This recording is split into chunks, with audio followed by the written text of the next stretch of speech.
road today after Friday night's win against Leicester. Woo! Big win. Come on, Matt, you can. No, we'll give a round of applause for that. It's a big win. As we face a lively Plymouth Argyle side, and Daniel Farker has warned against complacency. Back in the studio, however, we have trouble because somebody has allowed Matt Lewis and Jermaine Betford to be in the same studio at the same time alongside me. Lads, who let this happen? We did. Yeah. We booted the door down and we came in because we wanted to give you everything you wanted for years and years and years. Do you know what? I wanted this for years and years and years because the three of us worked together on the official Leeds United podcast for 2 years, and I never met you, Matt, until about 2 weeks ago when you flew over especially to meet us. Just to meet you two. Yeah, all the way not from work, Florida. just us. Yeah, just you guys. and a huge win against Huddersfield. So brilliant, they said I have to keep coming. Oh, yeah, you've got to stay here now. Allegedly so, yeah. Is that all right? So here I am. You're going to have to move back, which is, I mean, like, we're happy with that. Yeah, we'll take that, we'll take that. Look, let's talk about Friday night because that was one hell of a win. What a performance. I mean, in many ways, Bex, it was a complete performance, wasn't it, that? Do you know what? Everything about the performance was amazing for me. Look, we're up against the championship leaders by head and shoulders above anybody else. Blew everybody out of the water. We went in there and just got on the front foot. The aggressive forward play, we adapted to some class individual performances. I thought Archie Gray was fantastic again. Ethan Ampadu in midfield with Kamara. And then, look, let's not forget all the forward players as well. Everybody was fantastic. So, buzzing with that performance. And Matt, what did you make of it? Was your Florida WhatsApp group popping off with everyone buzzing? Yeah, absolutely. Hello to the Orlando Whites. They're all they're watching right now from across the pond. Yeah, no, I mean, it was fantastic. I mean, it can really ruin your weekend when Leeds play on a Friday on a Friday night. So to get the win was amazing, and I don't think that many people were expecting. Well, even 3 points, never mind the manner in which we won them. I mean, like you just said there, a complete performance across the entire squad. It was the energy from the first whistle, which was something that I was a little concerned about, that we've been sort of a little slow getting started. But against Leicester, we just really came out the traps, and it's hard to single anyone out, isn't it? I mean, it was just absolutely. Well, I did. Well, yeah, you just did. You did, and I was like, the whole team, all 11 of them. And I think we've got to mention, the defence as well. I mean, Rodon and Stroik. I'm an attacker, so they get second thoughts.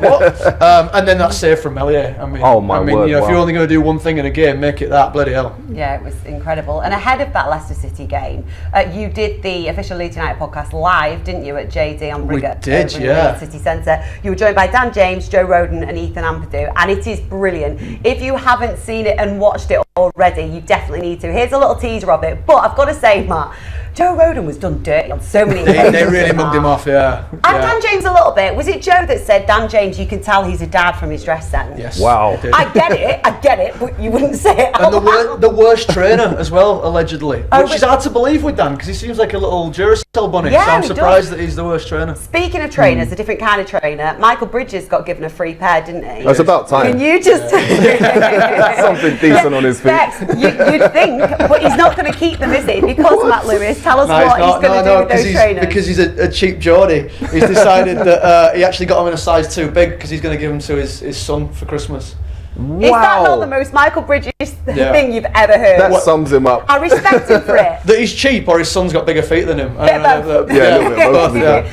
Look, let's talk team news, shall we? Because we know that there's been one enforced change. Pascal Struijk is injured, so Liam Cooper comes in for him. But it's very clear, isn't it, Bex, that Daniel Farker has his favoured starting 11 now? He absolutely does. And look, when you're in a team that's building momentum by winning games, playing really well, showing high energy, moving the ball quickly, creating lots of opportunities and trying to minimise as many chances going towards us, you don't want to change that. You don't want to rock the boat too much. And with the international break creeping up as well, it's a great opportunity to build a little bit more momentum before that creeps in after that Leicester game and the Huddersfield game as well. So I wouldn't change it. I think he's done a great job. Matt, when you look at that starting 11, you can see why any other side in the Championship would look at that and say they're a big threat.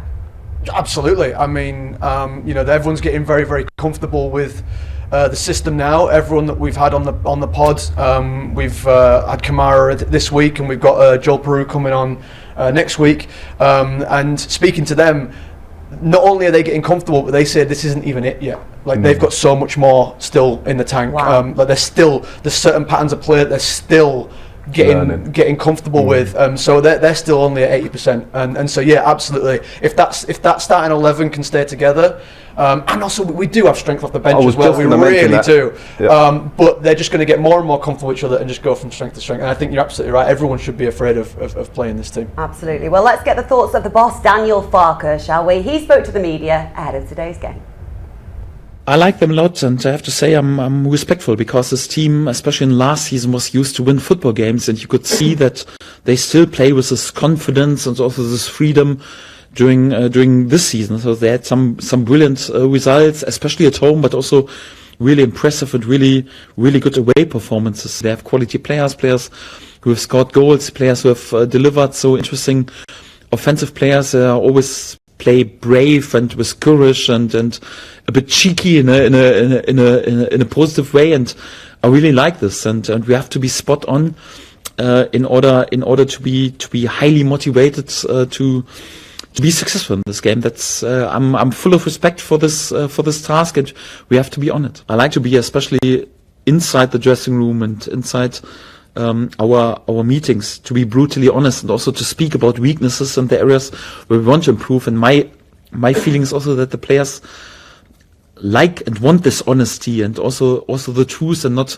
anyhow just some hidden compliments or whatever. So they want to have a mirror and to speak about the areas where we have to improve and where individual players have to improve. I think this is quite crucial, but also like to give them an atmosphere of trust and backing, and but then step by step it's more or less like, if you're patient, then something is grown, but you have to be careful because you need a bit time and patience till something new grows.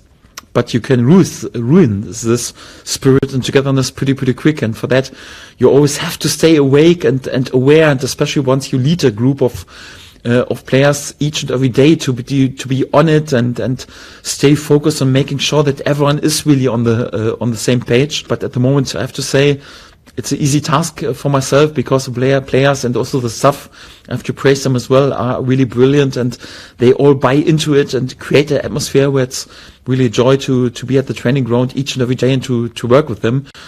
That doesn't mean that we sugarcoat any performances or situations, so we'll still be pretty self-critical, because we want to have the highest demands and to play and perform on the top level. But at the moment, I have to say, I have to praise them a lot. If we go into this game with the attitude it's just another home game, just another day in the office, we have no chance to win the points. But this game has the same value like the Leicester game, because it's also about 3 points. And we have to make sure that we go into it and everyone is prepared in the perfect way. And to be honest, we need the whole stadium. We need the ticket office, we need the guys who sell the burgers, we need each and every supporter to make sure that we create an atmosphere where it's outstanding, where it's impressive for our opponent, where we make sure, no, it's our fortress, it's Elland Road. And I want our supporters even more excited and even more on it in this game, and to create an even better atmosphere than in the way stand at Leicester, because we need this, and we need this attitude also within the group of players. And for this, players like Luke Ayling, like Carl Darlow, like Liam Cooper are crucial, and we need them to create this atmosphere, because these 3 points have the same value like the other 3 points. It's not like, okay, we can lean back and with 99%, no, we have to be more in it. And I tell you what, everyone who is in the stadium has to make sure that we're really absolutely on it and create a buzzing atmosphere, because we want to keep going and want to win the next pretty important points. Daniel Farke there rallying the troops, and I tell you what, it's working inside. Can you hear that dance music out there? I thought it was just in my head. It's just me. Look, how much will that message, Bex, of not being complacent have been rammed home in training this week, do you think? Do you know what? I don't think it's just been this week. I think it's something that Daniel Farke wants to implement on his team right away from the first day all the way to the last day of the season. Because, look, the moment complacency starts creeping in, you get comfortable, and when you're comfortable, you let your standards slip. And over the last, with exception to maybe the Southampton game, we've not really let our standards slip.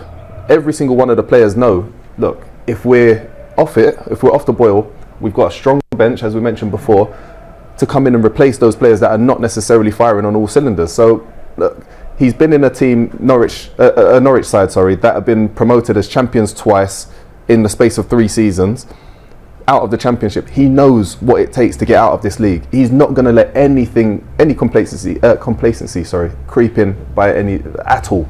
Look, we'll talk about the opposition shortly, but in terms of this Plymouth side, we've seen so often so far this season that teams up their game, don't they? Yep. And they're not going to be an exception. Listen, this Plymouth side are, for the neutral, an entertaining side, a very entertaining side, because there's goals galore. You know, they scored 24 plus goals. They've conceded quite a few, I think on average about 2 a game, which is not the kind of form you want to go into a new season in. But this is a side that were promoted as champions last season. They got promoted, I think it was the season before as well. So they know how to win games. They know how to dig deep, and they know what it's like going into a new division, becoming the underdogs, and then starting from scratch. So, look, building confidence is not going to be a hard thing for them to do here. This is an amazing stadium against an amazing football team with the best fans in the world. So it's not going to be hard for them to try and build themselves up. It's a matter of what we do in terms of on the pitch. Keep the ball, move the ball, keep their fans quiet, and it's going to try and make it a really long afternoon for them. And look, Matt, you'll have seen this when you were chatting to Dan, Joe and Ethan over at JD for the official Leeds United podcast.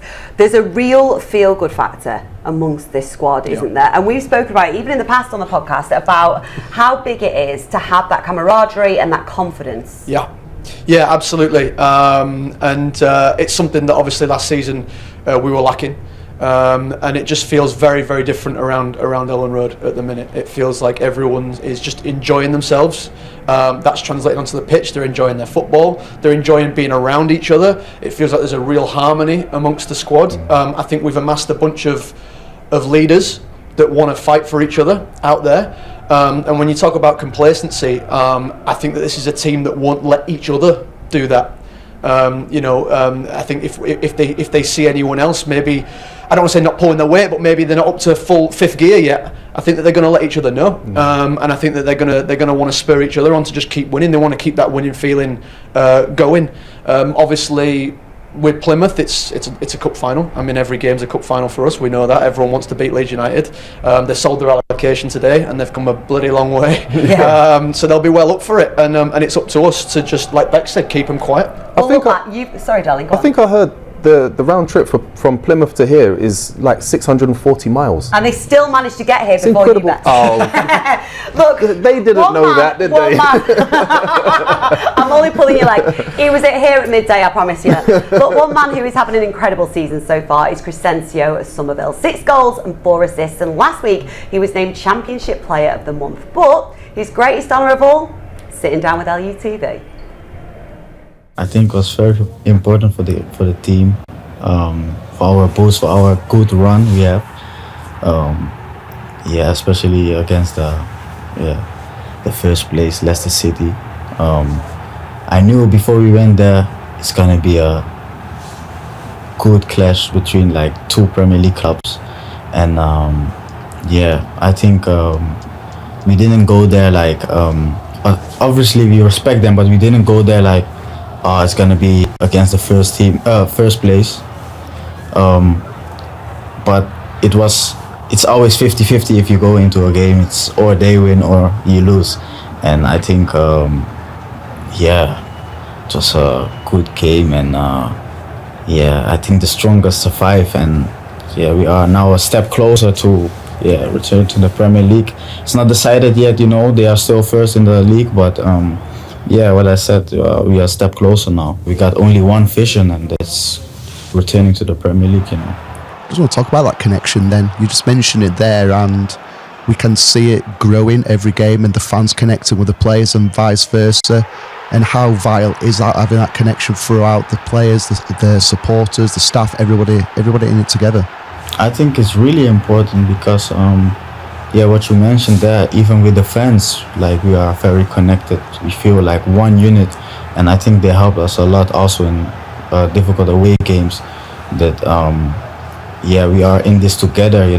Every game you have to see as a final, because the only thing we want to do is win. And I think our home run at home it's like we didn't lose yet, so we have to keep going like this, and we can't underestimate clubs at the bottom. So yeah, we go for the 3 points. I'm this old. I actually played with Plymouth's manager Stephen Schumacher, so I know how they'll set up. But are these games almost kind of concentrate on ourselves, what we need to do out on the pitch, and the rest will take care of itself? Yeah, obviously we watch like video of the opponents, but at the end it comes down to us. We have to play our play, how we are good on the pitch, what we can do, how we can hurt them, and we go from there. And have to say, you've been a big part of that, hurting teams, hurting defences, and you've been recently named the Championship Player of the Month for October. So, Craig, huge congratulations on that. Can you stop in words? How's that make you feel, being getting the Player of the Month award? It feels really nice, you know. I'm happy to help the team in these moments, and to be awarded for Player of the Month. It's like a individual boost for myself to go even harder, and to show myself again the next month. So I'm really happy. Being the next defender, I would hate to play against you. I'm not going to lie, Cree.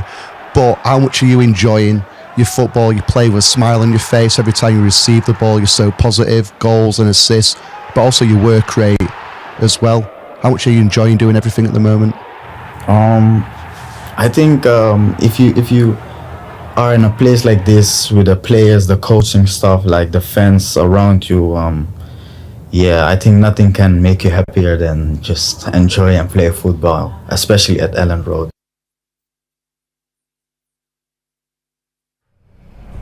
Do you know what? Absolutely deserved Crescencio Somerville there, getting Championship Player of the Month. And there's a quiet confidence to him, isn't there? Quiet? No, I don't think he's too boastful, is he? No, probably. I think he's. I mean, even taking the number 10 shirt, like I think he's got something about him that says confidence. He's self-assured. But what I'm saying is, he's not coming out and going, "I am the Championship." Oh no, We're telling him he is. Yeah. But I think he backs himself 100%. I mean, even you see the way he plays. You know, there's times when you want him to square it, and no, I'm just going to put this in. Yeah. And he does. And he does. Most of the time he manages it, doesn't he? So fair play. But let's talk about this Plymouth side. We know that they can be defensively vulnerable at times, Bex. How important is it that we exploit that early doors? I think it's vital. What I want to see today is very similar to what we saw against Huddersfield, where we dominated possession. It was a little bit edgy at times for the first 15-20 minutes, give or take. But then once we got in our stride, got the first goal, we just blew them out the water because they didn't really know how to cope and how to handle it. It's harsh. But then, like, once we score the first goal and we're dominating possession, controlling the game, it's very difficult for other opposition, doesn't matter who it is, to come here and maintain a certain level of confidence. I want to see us just rip it, just get into him. Can you do that again, please, Ben? No. Matt, you were just saying actually off air how important a fast start is for us, weren't you? Yeah, I mean, it sounds like a cliche, but I think for Leeds United and particularly this Leeds team, that first goal is massive. Particularly at Ellen Road, it is a fortress for us. It's very difficult when we go in front. When the crowd gets behind the team or on the opposition and we're 1-0 in front, it's very difficult for teams to come back into games. And we're quite good at going on to turn the screw. Obviously Leicester was different, they are the league leaders, but we do tend to do that. If we get one, several others tend to follow. A fast start, because I think Plymouth will want to start fast. I was going to ask Bets that actually. What's their approach going to be when you think about they know how we play? Well, exactly that. They're going to try and start quickly, try and quieten the crowd down. Because obviously once the crowd are behind you, it's very difficult. It's a very intimidating place, a very intimidating atmosphere to try and manage. But if they're able to do that, they'll find some kind of joy from somewhere. Look, they've scored so many goals. So scoring goals is not their issue. Their problem is conceding. So from a neutral perspective, this is going to be a high scoring game. From a neutral perspective. Yeah, but which way? Max? 4-0 you were saying? For me, I can't see beyond the Leeds United win. I well, really I'll can't. get your score predictions very shortly. I'm not giving you that just yet. Yeah, he's too scared after recently calling it. But Matt, we're heading into yet another international break. I feel like we've had more international breaks. Was that like 7, 8, 9? Yeah, more or less for him, eh? But look, how important is it that we do head into that with a win? Because it kind of keeps that momentum then, doesn't it? Absolutely massive. I mean, just for my own sanity, because there's nothing worse than taking 2 weeks off after we've got beat. Very true. And they always say players, like, the thing about the Championship is that if you lose, the next game's coming up quickly, and you can put that to bed and right the ship. If we've got 2 weeks off, we can't do that. So absolutely keeping that momentum going is massive. Just before I get both of your score predictions, Matt, you've only been here a very short while, and in that time we've had some decent results. What would it take to keep you here? Because I feel like you're a good luck charm. Well, I'm going to be here till at least the new year. Should we tell your missus first? I'm going to be here until at least the new year working. So all throughout that busy Christmas period when we play the Ipswich and Leicesters of the league, I will still be here. Well, the moment we get a loss, we're sending you back. Well, yeah, if we lose today, that's it, isn't it? You're going to put me on my next flight home. Okay, let's get your score predictions, Bex. Matty. Don't look at you first. Very quickly. I think it's going to be 3-0. Oh boy! Leeds. I think a Leeds win. I'm going to say 3-1. Okay, well it is almost time for kick-off, but before we hand you over to your commentary team of Bryn Law and Tony Dorigo, who are going to lead the Remembrance Day tribute, let's get the thoughts of Joe Roden. Well, Joe, you go into this one off a really good result last Friday. What's the mood like in the group? Yeah, I think of course it was a positive result last Friday, but now is another game today, and it's important that we carry on the momentum and pick up the 3 points. You've had a good break since that last game, which is unusual in a championship season. Have you used the time well? Yeah, I think sometimes it's nice to kind of have not a midweek game, so we can train a bit more. And I think the boys this week have worked really hard, and hopefully we can bring it together today and get the win. Because it's Plymouth, they haven't won away from home yet this season. There will be an expectation when you walk out there today, won't there? But it's rarely that easy, is it? No, we don't look into that. It's going to be a really hard game, and we know what they're going to try and bring to us and disrupt us. But all we can do is concentrate on ourselves and give everything and hopefully get the 3 points.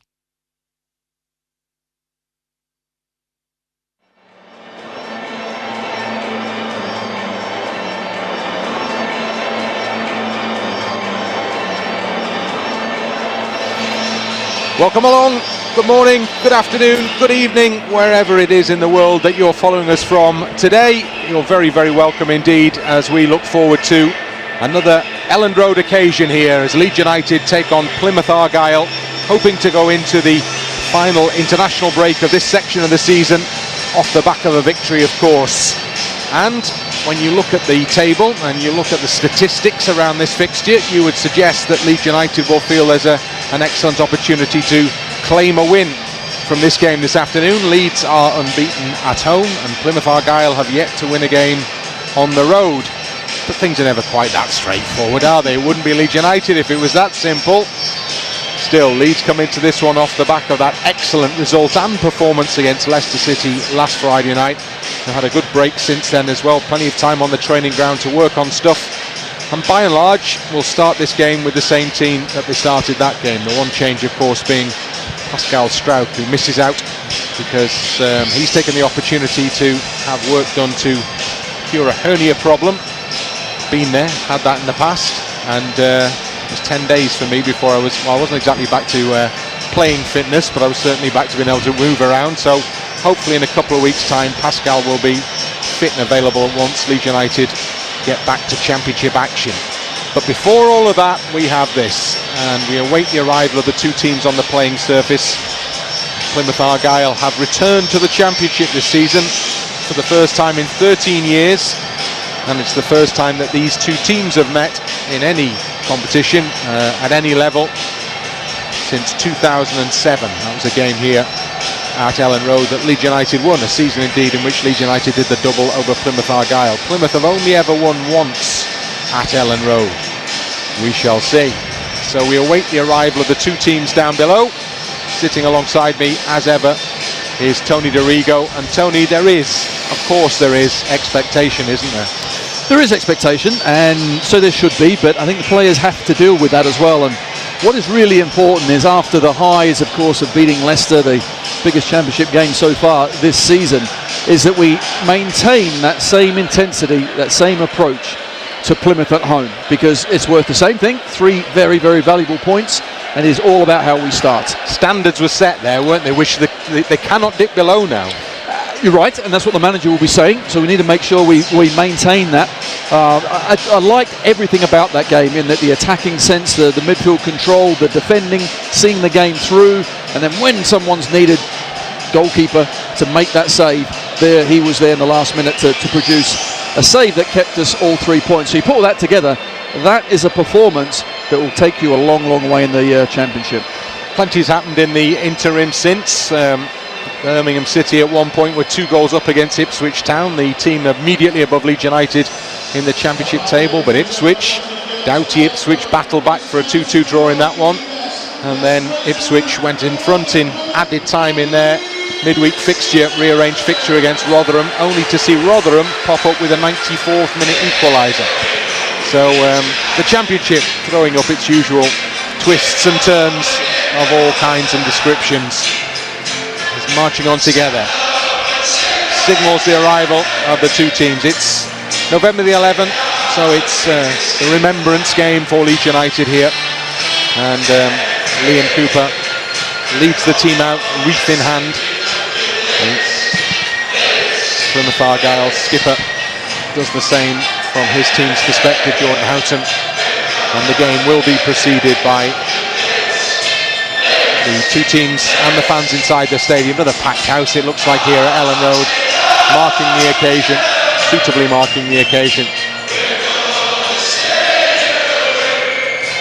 As the teams line up in front of us, the match official for this game is Josh Smith, and the 2 teams exchange handshakes, mascots joining in as well. I've actually been told today will be the biggest crowd of the season so far, and Plymouth have brought 3,000 supporters. That's a lot of supporters coming a long way. That absolutely is. Fantastic turnout from Plymouth Argyle, as the Leeds team there shows just the one change from the side that started against Leicester. Predictable changes. Strauch is out for a little while after his hernia op, and Liam Cooper comes straight back in and takes the armband.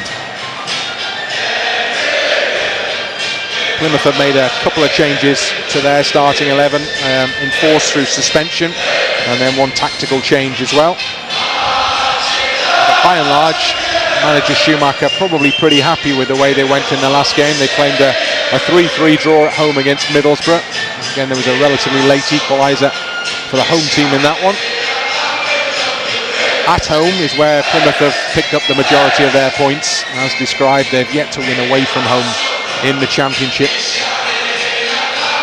but that hasn't necessarily been the inspiration for Leeds to go on and claim the 3 points in games that we've seen already this season. If we think back to Sheffield Wednesday at home, that was a game that Leeds were very much expected to win and didn't manage to do that. The noise levels drop,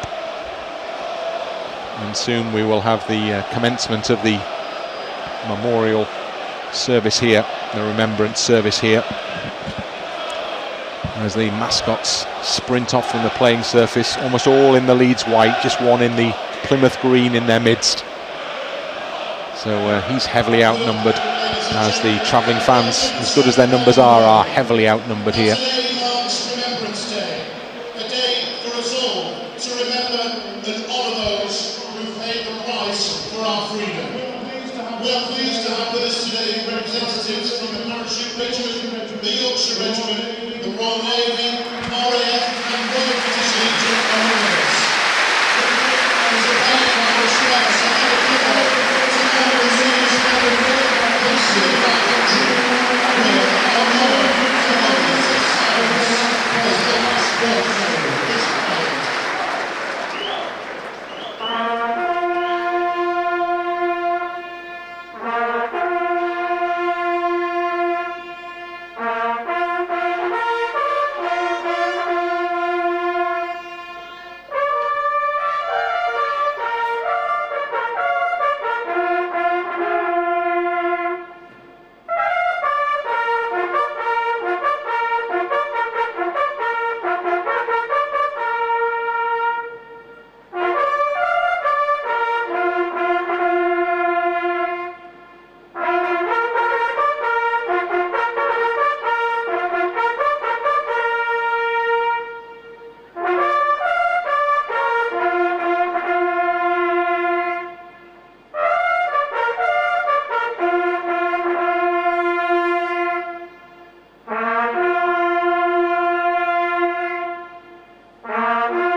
Ellen Road stands to remember in the last post.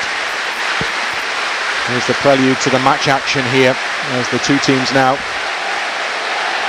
break in their respective halves, and the indications are that unlike the game against Huddersfield, it will be Leeds defending the Kop end in the first half of this game. Leeds United all in white and Plymouth Argyle are all in green.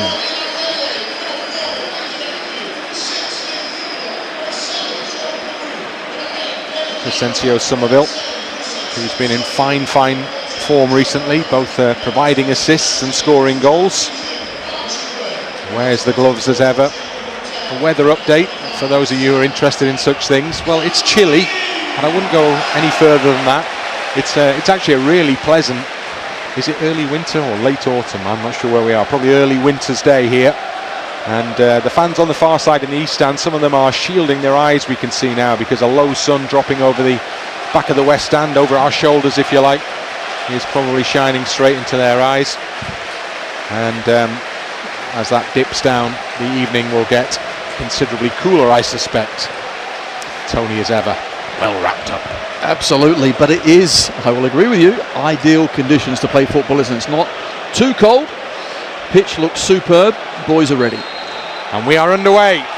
Leeds United get the game underway at a couple of minutes past 3 here in the UK, here at Ellen Road. What a sight it is.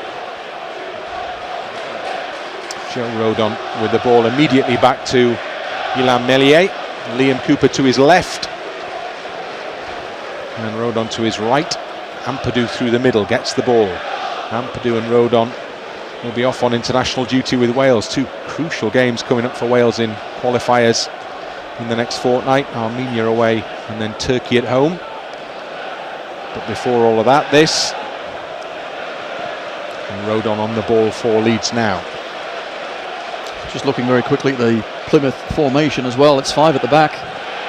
They've certainly changed, and maybe they saw Huddersfield in the second half, what they did. They're trying to replicate that. Well, they have problems anyway, because not unlike Leeds, they've got players missing in key positions up front and defensively, and in particular in full-back positions.